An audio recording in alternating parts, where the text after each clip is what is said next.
puis donc nous sommes dans Genèse au chapitre 17. Alors, Abraham est arrivé dans le pays promis à 75 ans. Ça ne fait pas tout jeune. Je ne vais pas vous demander vos âges à chacun, mais pour Abraham, le début de sa vie, c'était 75 ans. C'est assez étonnant. Et on voit que à 85 ans, donc il va recevoir les promesses de Dieu, à 85 ans, donc 10 ans après, c'est là avec Sarai, sa femme, qui vont avoir le projet d'essayer d'accomplir eux-mêmes la promesse de Dieu, et ils vont essayer d'avoir un enfant, mais au travers d'Agar. On l'avait vu la dernière fois, à 85 ans, donc c'était le chapitre précédent, Genèse 16. Et maintenant, on va voir ceci, nous allons être 13 ans encore après ce moment. Abraham va avoir, du coup, 99 ans. 99 ans, et on lit ensemble. Genèse 17, verset 1. Lorsque Abraham fut âgé de 99 ans, l'Éternel apparut à Abraham et lui dit, « Je suis le Dieu Tout-Puissant.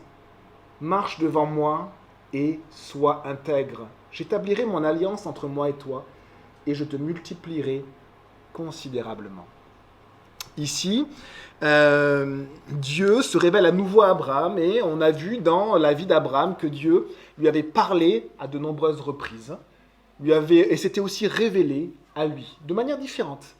Parfois, il a entendu la voix du Seigneur, certains ont fait cette expérience, des croyants entendent la voix de Dieu qui nous parle. À d'autres moments, il a reçu une vision, c'est un rêve éveillé où il voit quelque chose, il est éveillé, il voit quelque chose et Dieu lui parle.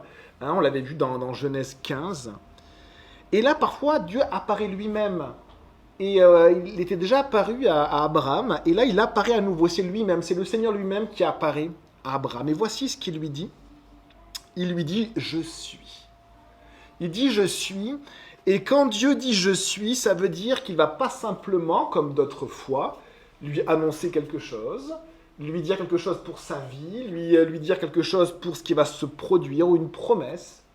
Mais en fait, il va parler en premier de qui il est. Et quand Dieu nous parle de qui il est, eh bien, ça veut dire que nous sommes comme projetés devant Dieu, dans la présence même de Dieu. Comme quand nous avons des moments d'adoration, quand nous sommes vraiment devant Dieu, eh bien, il y a juste Dieu devant nous. Et nous, on se sent petit, mais on se sent aussi tellement à la fois humble, mais à la fois honoré d'être dans la présence du Seigneur. Et la réaction d'Abraham, ça va être au verset 3, Abraham tomba le visage contre terre. On a une réaction similaire quand Moïse verra le buisson ardent, quand la présence de Dieu sera vraiment dans ce buisson, eh bien, Dieu va aussi se révéler à Moïse la première fois en disant « Je suis le Dieu d'Abraham, d'Isaac et de Jacob ». Et qu'est-ce que va faire Moïse? Il va se couvrir la face, il est devant Dieu, dans la présence même de Dieu. Alors, que dit le Seigneur? Il dit « Je suis le Dieu Tout-Puissant », El Shaddai. C'est la première fois que Dieu se révèle dans la parole de Dieu avec ce nom-là, El Shaddai. Et il s'était révélé à Noé en tant que Elohim. Elohim, c'est le Dieu qui crée. Elohim, dans Genèse 1, verset 1, au commencement, Elohim bara. Elohim, Dieu créa. Et donc ce Dieu créateur s'était révélé depuis le début de la création, et à Noé également. Il avait fait alliance avec Noé, il lui avait donné l'arc-en-ciel, et il lui avait dit que jamais plus le déluge ne tomberait sur la terre. Et ensuite, on voit ici que Dieu se révèle comme étant El Shaddai. Et un jour, à Moïse, il va se révéler comme étant Yahweh, c'est-à-dire celui qui est, je suis celui qui suis, celui qui est de toute éternité, qu'on traduit par l'éternel. Et on voit qu'à chaque alliance, Dieu se révèle d'une manière particulière. On voit que dans la parole de Dieu, la révélation est progressive. La révélation est progressive. Je ne sais pas si vous voulez réveiller monsieur, mais... ok. Dieu révèle qui il est à Abraham. Je suis le Dieu Tout-Puissant. Regardez ce qu'il dit. Marche devant moi et sois intègre. Marche devant moi et sois intègre. Qu'est-ce que Abraham avait fait? Abraham avait reçu les promesses de Dieu et puis il avait marché dans la présence du Seigneur année après année. Et ici, finalement, parce qu'il marchait avec Dieu, parce qu'il était fidèle, et bien en fait Dieu se révèle à lui un peu plus. Et on a la même analogie dans nos vies. Hein. C'est en marchant avec le Seigneur, en étant fidèle, que Dieu va se révéler à nous un peu plus. On va apprendre à le connaître. C'est pas simplement en faisant notre vie à nous et en mettant Dieu à côté qu'on va apprendre à connaître Dieu. On va apprendre à connaître Dieu si nous continuons à marcher dans les voies de Dieu. Et Dieu se révèle à Abraham. Il se révèle d'une manière encore plus profonde à Abraham. Il lui apprend à le connaître encore mieux. Et qu'est-ce qu'on a chanté? Je veux te connaître mieux. Je veux te connaître mieux. Et c'est ce que Abraham, il vit dans sa vie du croyant. Un verset dans la parole de Dieu nous dit que la lumière des justes est comme une lumière qui grandit, qui va croissant jusqu'à ce que le plein jour soit établi. Ça veut dire quoi? Ça veut dire qu'on apprend à connaître Dieu un peu mieux, et notre lumière grandit. On éclaire un peu plus, pas parce que nous sommes meilleurs, mais parce que nous connaissons mieux Dieu. C'est la connaissance de Dieu, ma relation avec Dieu qui va me faire briller, c'est pas moi. Et donc ici on a la même chose, on a ce Dieu qui se révèle. Il se révèle comment? Il va le dire, je suis le Dieu tout-puissant. Alors ce mot est très énigmatique, Shaddai, El Shaddai, on ne sait pas trop ce qu'il veut dire, mais la traduction des Septante en grec la traduit par Dieu tout-puissant. Donc ça veut dire qu'à l'époque, il savait que ça voulait dire Dieu tout-puissant. Un autre croyant me disait, qui était juif, qui vivait en terre d'Israël, me disait Shaddai, il a une racine, et c'est la même racine que le saint nourricier d'une maman, une maman qui va allaiter son enfant. Eh bien, toutes les anticorps de la maman, toute la force pour que le bébé puisse être solide, eh bien, est dans le lait de la maman et lui donne au bébé tout ce dont il a besoin. Eh bien, on a cette notion-là aussi du Dieu tout-puissant, El Shaddai, mais on a aussi celui qui peut tout. Qu'est-ce qui est impossible à Dieu? Rien. On va voir ici, Dieu, il se révèle, il dit, je suis le Dieu tout-puissant. On va voir l'impact que ça va avoir sur Abraham. Quand Dieu dit « je suis », il révèle qui il est. Et nous avons dans l'évangile de Jean, 7 fois « je suis ». 7 fois « je suis » pour décrire plus qui est Dieu le Père, mais pour qui est Dieu le Fils. Je suis la porte des brebis, je suis le bon berger, je suis le pain de vie, je suis le chemin, la vérité et la vie. Et vous chercherez les autres, je suis. Qui est Jésus, qui est Dieu. Et là, Dieu se révèle progressivement, et la révélation, en fait, de Dieu, elle va se révéler complètement un jour en Jésus. Elohim, et puis El Shaddai, et puis Yahweh, et puis un jour, Jésus. Et les mots Jéhovah et Jésus sont assez proches. Jésus.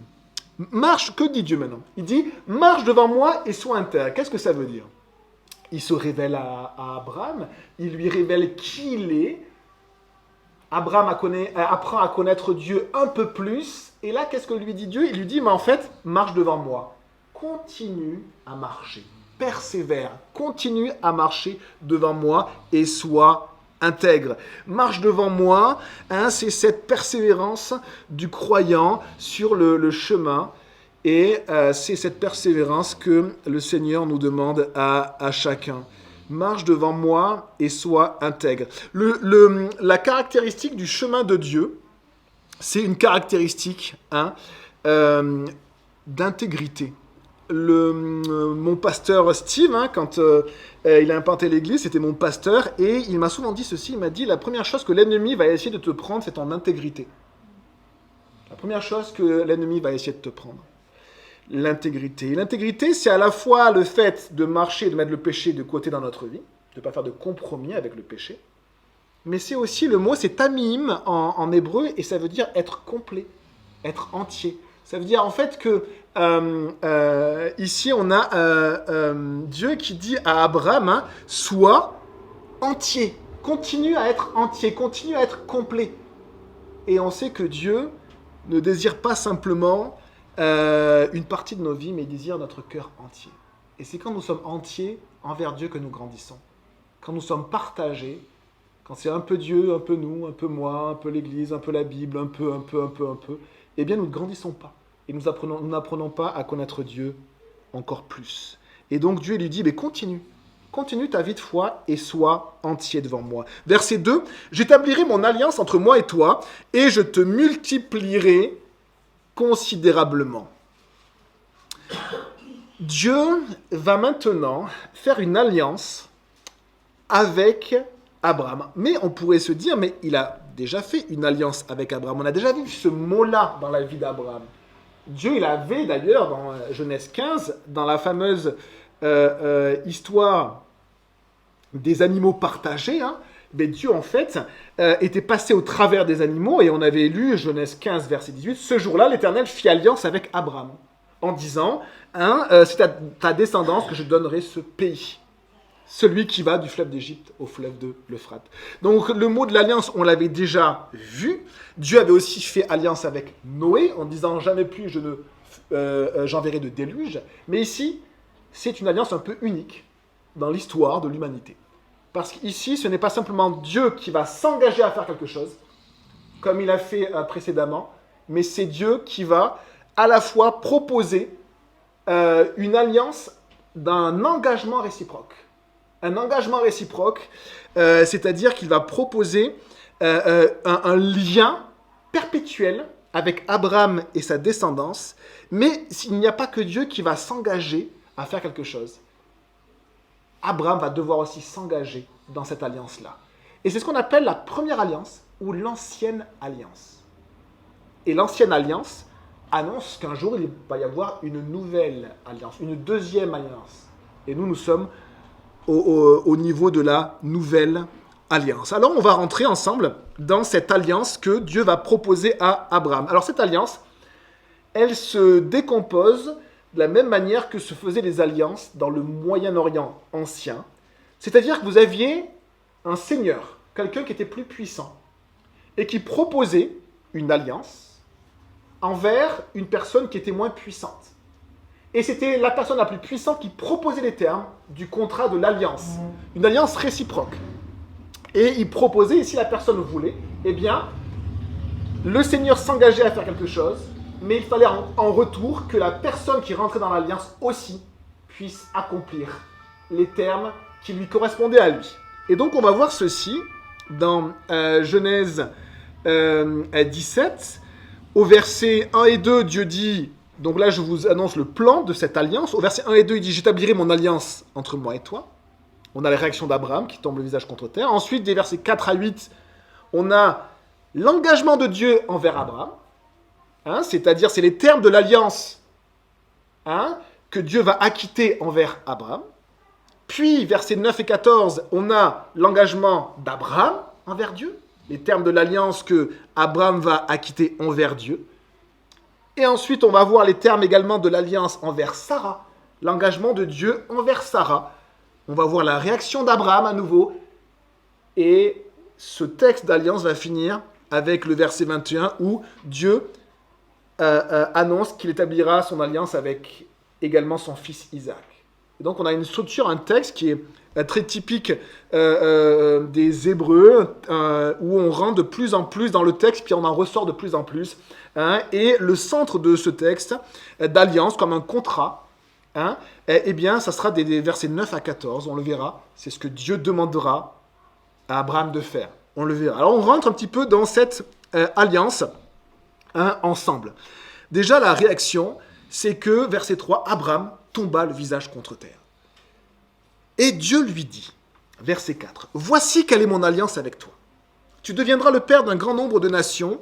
On ne t'appellera plus Abraham, mais ton nom sera Abraham.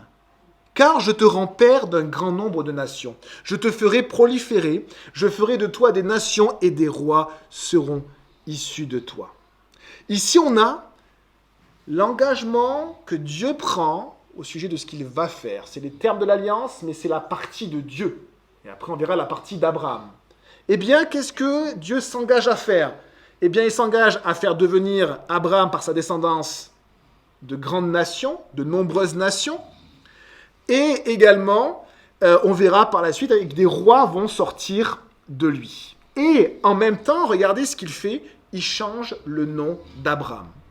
Et en changeant le nom d'Abraham, Eh bien, Abraham signifie père élevé, juste Abraham, et Abraham signifie père d'une multitude. C'est comme si c'est quasiment la même signification, mais élargie. Il prend Abraham et il en fait quelqu'un qui va porter la promesse de Dieu. Ça veut dire que le nom même d'Abraham va porter la promesse de Dieu. Un jour, il deviendra le père d'une multitude de nations. Pour les Juifs et dans la parole de Dieu, nommer quelqu'un ou quelque chose a une signification qui est précise. Quand vous nommez quelque chose, c'est-à-dire que vous avez une autorité sur ce que vous nommez. Par exemple, les parents vont nommer leurs enfants, ils donnent le nom à leurs enfants, et donc les parents ont l'autorité sur leurs enfants. Mais Dieu va aussi nommer, il va nommer la lumière jour et les ténèbres nuit. Ça veut dire que Dieu a autorité sur le jour et sur la nuit. L'homme va nommer également, va donner le nom à tous les animaux. Ça veut dire que l'homme a l'autorité sur toutes les espèces animales, sur la terre. Il a cette responsabilité-là. Donc il y a une autorité, il y a une relation de soumission. Et donc quand Abraham reçoit ce nom de Dieu, ça veut dire que Dieu c'est son maître. Dieu c'est son maître. Il reçoit le nom de Dieu. Et quand Jésus nous sauve par la croix, par son sang versé pour nous, eh bien c'est comme s'il nous donne un nouveau nom. La parole de Dieu nous dit que nous naissons de nouveau. L'Apocalypse nous dit que nous avons des nouveaux noms. Et nous sommes comme des nouvelles personnes. Ça veut dire que nous appartenons à Dieu. Ici, dans cette relation de ce grand Seigneur avec Abraham, eh bien on voit que Abraham est sous l'autorité de son maître, sous l'autorité de Dieu, comme s'il appartient à son Dieu, et Dieu, son Seigneur, lui propose une alliance. Et donc, son nom même, également, indique ce que Dieu va accomplir. Mais ce que Dieu va accomplir au travers de lui-même. Ça veut dire que Dieu veut faire une œuvre sur la terre, et il va faire cette œuvre, mais au travers d'Abraham. Et Abraham porte lui-même son nom. La parole de Dieu nous dit que nous sommes co-ouvriers avec Dieu. Nous sommes ouvriers avec Dieu. 1 Corinthiens 3, verset 9. Dieu veut faire une œuvre sur la terre au travers de nous. Ici, Dieu veut faire une œuvre sur la terre au travers d'Abraham. Ça veut dire qu'il veut utiliser Abraham, et si Abraham refuse, eh bien, il ne pourra pas faire cette œuvre-là. Et donc, il y a à la fois la volonté de Dieu, et dans la soumission et l'obéissance, il y a la réalisation de ce que Dieu veut faire, parce que finalement Abraham va être soumis, continué par la foi. Qu'est-ce qu'a dit Dieu ? Marche devant moi et sois intègre. Et de cette manière-là, Dieu va pouvoir accomplir son plan au travers d'Abraham. Est-ce que Dieu peut accomplir son plan dans vos vies ? Il ne peut pas accomplir son plan dans la vie de chacun. Il ne peut accomplir son plan que dans la vie de ceux qui désirent marcher devant lui et être intègres. Ceux qui ont un cœur partagé, Dieu ne pourra pas accomplir ce qu'ils souhaitent dans leur vie. Soyons entiers pour Dieu. Et des fois, c'est des bons moments de se juste redemander, est-ce que je suis entier pour toi ? Aide-moi, Seigneur, parce que je sais que je combats et que j'ai plusieurs choses dans ma vie. Le Seigneur va nous aider à le mettre à la première place.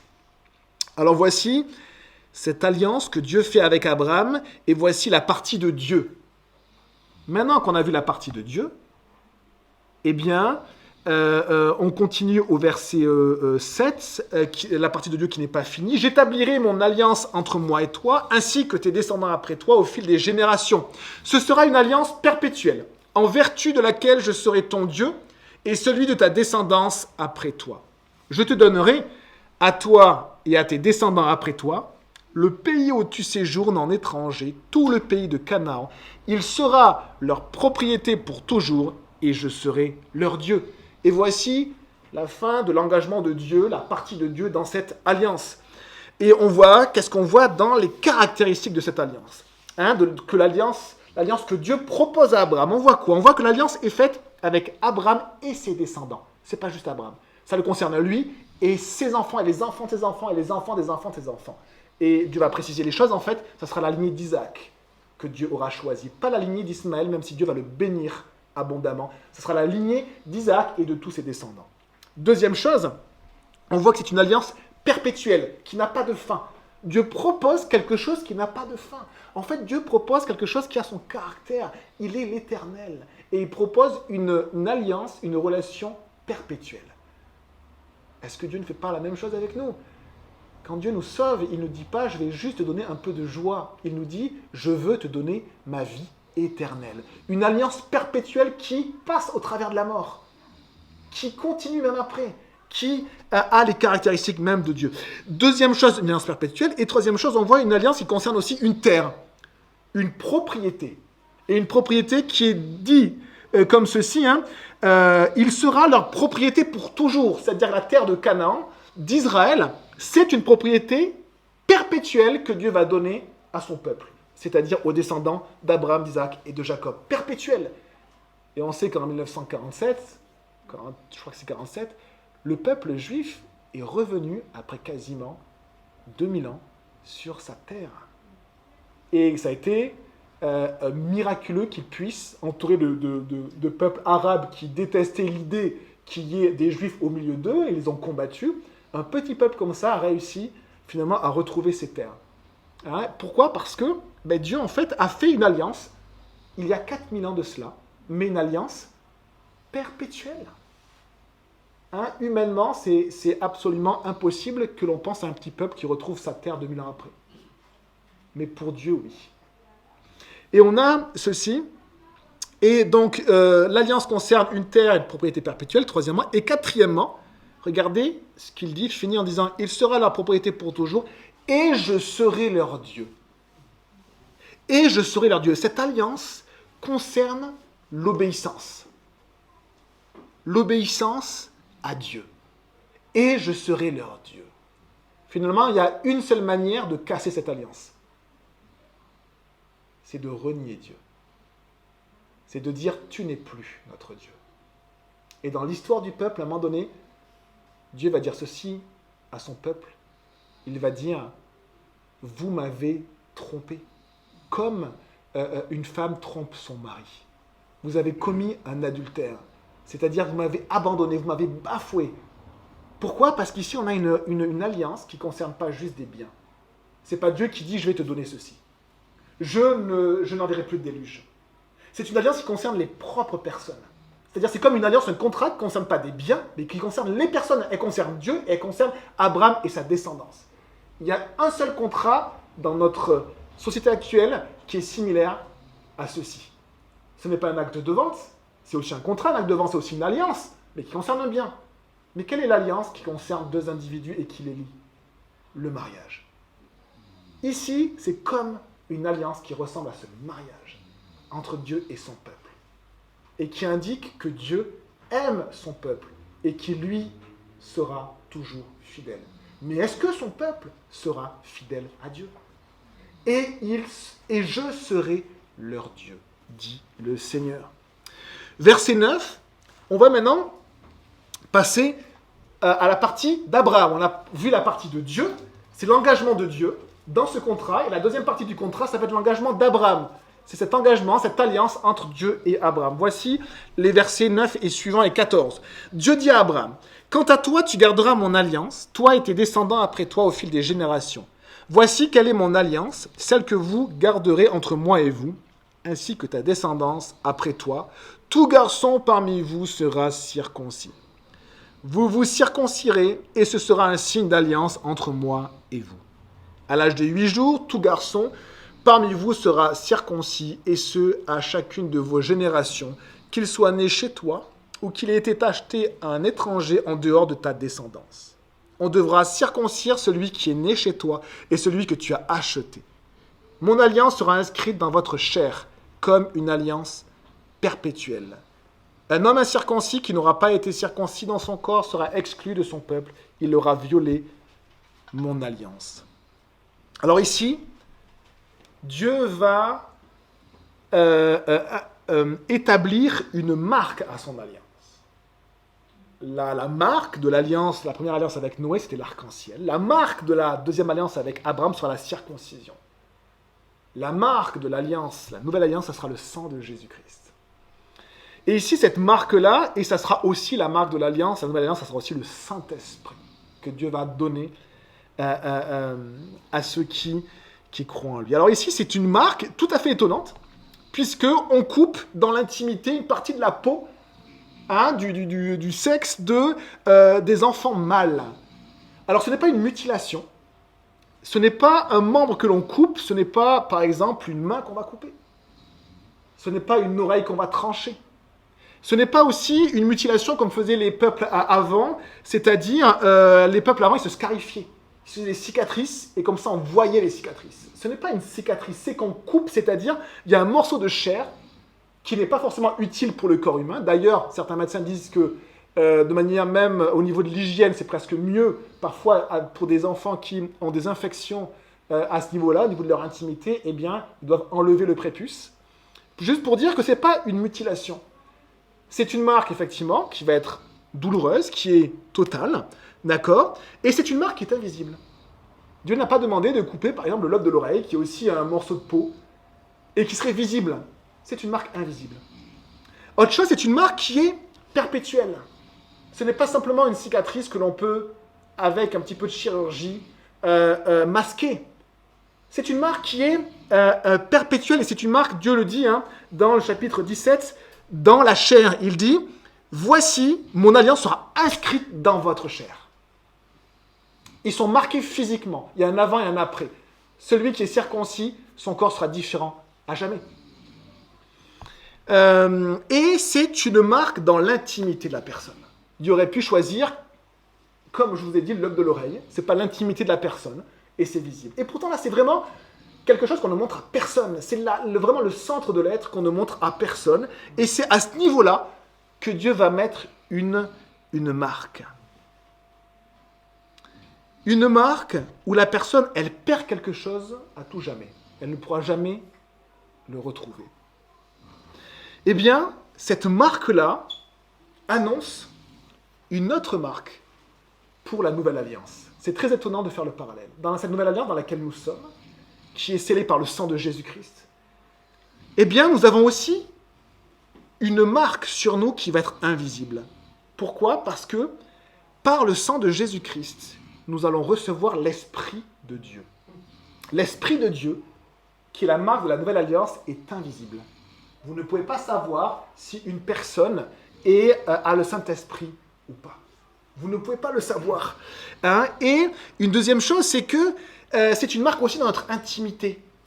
Dieu, il change quoi ? Il change notre cœur, c'est-à-dire la partie qu'on ne montre à personne. La partie au centre dans notre intimité, Dieu change cela. Il y a aussi une chose que l'on perd, puisque Dieu nous demande de lui donner nos péchés, qu'il y ait un avant et un après, de changer de vie, et d'être finalement naître de nouveau. Toutes choses sont faites nouvelles, il y a un avant et un après dans cette nouvelle alliance. Et c'est une marque, ce n'est pas non plus une mutilation. Dieu ne nous opprime pas par son esprit pour que nous soyons comme des robots. Il fait de nous des nouvelles créatures. Ce n'est pas une mutilation, c'est une marque d'identité. Comme la circoncision l'était pour les Juifs, c'est une marque d'identité. Et il y aura un avant et un après, comme avec la circoncision, le corps d'une personne change à tout jamais. Et bien dans la nouvelle alliance, quand on reçoit le Saint-Esprit, nous sommes aussi différents à tout jamais. Nous avons une nouvelle identité. Alors voici cette ancienne alliance, cette première alliance avec Abraham, dont la marque est la circoncision. Et si Dieu était féministe, il demanderait aussi ça aux filles. C'est ce qu'on appelle l'excision, qui est horrible, et qui là, pour le coup, est d'enlever une partie, carrément, de l'appareil génital féminin.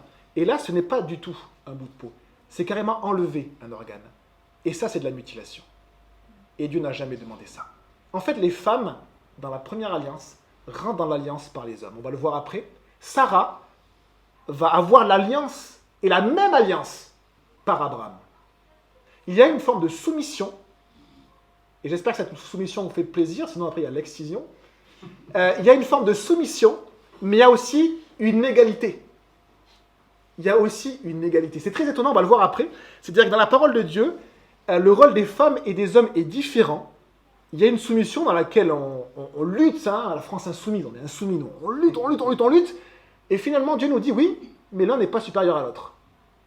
Comment concilier les deux? Eh bien, c'est la parole de Dieu qui le fait. Il y a une soumission, il y a un ordre différent, mais l'homme et la femme sont égaux. La femme n'est pas inférieure à l'homme. On va le voir juste après, d'une manière assez magnifique. Regardez après, verset 15. Dieu dit à Abraham, donc on a vu, Dieu s'engage envers Abraham. Abraham s'engage envers Dieu avec la circoncision, et ici, ça va être Sarah qui va s'engager. Sarai. Quant à ta femme Sarai, tu ne l'appelleras plus Sarai, car son nom est Sarah. Je la bénirai, et je te donnerai même un fils à travers elle. Je la bénirai, et elle donnera naissance à des nations. Des rois seront issus d'elle. Dieu donne exactement la même alliance à Sarah qu'il a donnée à Abraham. Quasiment les mêmes mots. Elle deviendra un grand nombre de nations. Des rois sortiront d'elle. C'est ce que Dieu a dit à Abraham. Ça veut dire que Sarai faisait partie depuis le début des promesses de Dieu. Elle fait partie ici, on voit totalement de l'alliance de Dieu. Si elle vient en second, elle n'est pas en dessous. Parce qu'elle a exactement les mêmes promesses. Elle change de nom comme Abraham. Et elle reçoit la même chose qu'Abraham. Mais c'est au travers d'Abraham qu'elle a cette alliance-là. Pour Dieu, Abraham et Sarai ne font qu'un. Et ce que Dieu dit à Abraham, il le dit aussi à Sarai. Et on le voit ici, dans cet acte d'alliance qui est magnifique, où l'homme et la femme, finalement, vont avoir deux places égales. Dites ça dans le Moyen-Orient ancien. L'homme et la femme ont deux places égales. Quand Dieu parle à Abraham, il parle à Sarai. Quand Dieu promet quelque chose à Abraham, il le promet aussi à Sarai. Quand Dieu fait alliance avec Abraham, il fait alliance aussi avec Sarai. Il y a une soumission, mais il n'y a pas d'infériorité. Alors, que veut dire Sarai et Sarah? Eh bien, Sarai veut dire princesse. Et comme Abraham et Abraham, c'est quasiment la même signification, mais de manière plus élargie. Sarah veut dire femme noble, mais aussi peut être traduit comme princesse. Donc, c'est comme si c'est une princesse qui encore prend de l'envergure, comme Abraham voulait dire père élevé, après père d'une multitude. On a l'impression qu'on dit les mêmes mots. Eh bien, avec Sarah et Sarai, plutôt Sarai et Sarah, on a exactement la même chose. C'est qu'elle s'appelait princesse et elle va s'appeler une femme noble. Peut-être, alors c'est pas reine, mais dans le sens où en fait, le mot ne signifie pas reine, mais on pense à ça, femme noble. Donc, il se rajoute à son nom même une noblesse à ce terme de princesse. Et ça veut dire quoi également? Que de la même manière qu'Abraham, son maître c'est Dieu, puisque Dieu l'a nommé, et bien de la même manière, le maître de Sarai, c'est Dieu aussi, puisque Dieu a nommé Sarai Sarah. De la même manière que Dieu, au travers d'Abraham, va accomplir son plan, et bien de la même manière, Dieu va accomplir son plan au travers de Sarah. Les deux ne font qu'un dans le plan de Dieu. C'est une très très belle image de ce que Dieu fait dans l'humanité et ce que Dieu fait également dans le mariage. Par elle, Dieu va accomplir son plan. Alors voici la réaction d'Abraham. On se souvient, Dieu se révèle à Abraham au tout début, il lui dit qui il est, et Abraham se prosterne contre terre. Et là, après avoir dit tous les termes de l'alliance, eh bien, on a la même réaction, mais avec un cœur différent. Verset 17, Abraham tomba le visage contre terre, il rit et dit dans son cœur, un fils pourrait-il naître à un homme de 100 ans? Et Sarah, âgée de 90 ans, pourrait-elle mettre un enfant au monde? Abraham dit alors à Dieu, si seulement Ismaël pouvait vivre devant toi. En fait, ce que Dieu dit à Abraham, c'est quelque chose de tout simplement impossible. On savait que Sarah ne pouvait pas avoir d'enfant. Donc, ça veut dire qu'elle était stérile. Et du coup, c'est pour ça qu'ils ont essayé d'avoir un enfant avec Agar. Mais plus que ça, maintenant, il y a l'âge. C'est-à-dire que Sarah, maintenant, ne pouvait plus avoir d'enfant parce qu'elle était trop vieille. Alors, 2000 ans avant Jésus-Christ, le métabolisme semblait différent. Les gens vivaient plus longtemps. On pouvait avoir, je pense, des enfants jusqu'à un âge beaucoup plus tardif qu'actuellement. On est proche d'ailleurs de l'époque du déluge. On avait une humanité qui était différente, où le temps de vie était pas raccourci comme maintenant, mais elle a 90 ans, et à cette époque-là, 90 ans, c'est mort. C'est fini, c'est impossible que Sarah puisse avoir un enfant. 90 ans. Et du coup, qu'est-ce que fait Abraham? En fait, il dit simplement, ce que me dit Dieu est totalement impossible. Et finalement, vous savez, des fois on a des réactions comme ça dans nos cœurs, des fois on rigole de quelque chose, d'une situation. Parce qu'on se dit, non, ce n'est pas possible. Eh bien, souvenez-vous, comment Dieu s'est révélé à Abraham. Il a dit, je suis El Shaddai. Je suis le Dieu Tout-Puissant. Et là, on voit l'implication de cette révélation. C'est-à-dire que Dieu peut faire ce qui est absolument impossible. Impossible aux yeux des hommes. Impossible. C'est impossible. Et vous savez que c'était impossible que Jésus ressuscite aussi. Qu'un mort ressuscite, c'est impossible, je vous le dis. Et pourtant, Dieu l'a fait. Que Sarah, à 90 ans, puisse avoir un enfant, c'est impossible. Et pourtant, Dieu l'a fait. Parce que Dieu est le Tout-Puissant. El Shaddai. Quand Dieu se révèle comme ça à nous, on a juste envie de l'adorer. Et alors, voici, verset 19, voici la réaction de Dieu. Dieu dit, c'est certain, ta femme, Sarah, te donnera un fils et tu l'appelleras Isaac. Vous savez ce que veut dire Isaac? Rire. Ça veut dire rire, ça veut dire que Dieu dit à Abraham, tu vas devenir un grand nombre de nations, de toi vont sortir des rois, Sarah la même chose, et lui il rigole. Et Dieu dit, d'accord, eh bien tu auras un fils et tu vas l'appeler, je rigole. Tu vas l'appeler comme ça. Toute ta vie tu vas dire, rire, viens ici, rire, fais un bisou à papa, rire, va dire à maman, rire, toute la vie, toute sa vie, cette réaction-là va être marquée. Est-ce que Dieu n'a pas de l'humour? Est-ce que Dieu n'a pas de l'humour? Toute sa vie, ils vont appeler leur enfant « je rigole ». Je ris à la promesse de Dieu. Isaac, rire. C'est certain, ta femme, Sarah, te donnera un fils et tu l'appelleras rire, Isaac. J'établirai mon alliance avec lui comme une alliance perpétuelle pour sa descendance après lui. Versets 20 et 21. En ce qui concerne Ismaël, je t'ai exaucé, je te bénirai, et je le ferai proliférer, et je le multiplierai considérablement. Il aura pour fils 12 princes, et je ferai de lui une grande nation. Cependant, mon alliance, je l'établirai avec Isaac, le fils que Sarah te donnera à cette époque-ci de l'année prochaine. Ismaël, c'est le fils de la chair. Isaac, c'est le fils de la foi, de la promesse. C'est ce qui est impossible, mais que Dieu fait. C'est impossible que nos péchés soient effacés et que nous soyons appelés enfants de Dieu. Et pourtant Dieu le fait. Nous sommes aussi des enfants de la promesse qui naissons par la foi. Et tout ce qui vient de la chair, comme Ismaël, ne peut pas accomplir la volonté de Dieu. Tout ce qui vient de la chair ne peut pas accomplir la volonté de Dieu. C'est ce que l'histoire montrera. Ismaël, c'est l'origine des Arabes. C'est le père des Arabes, c'est le père des musulmans. Et les musulmans ont gardé la circoncision. Mais eux, ils la pratiquent à 7 ans. Des fois, nouveau-né, c'est pas si clair que ça, et des fois à 7 ans.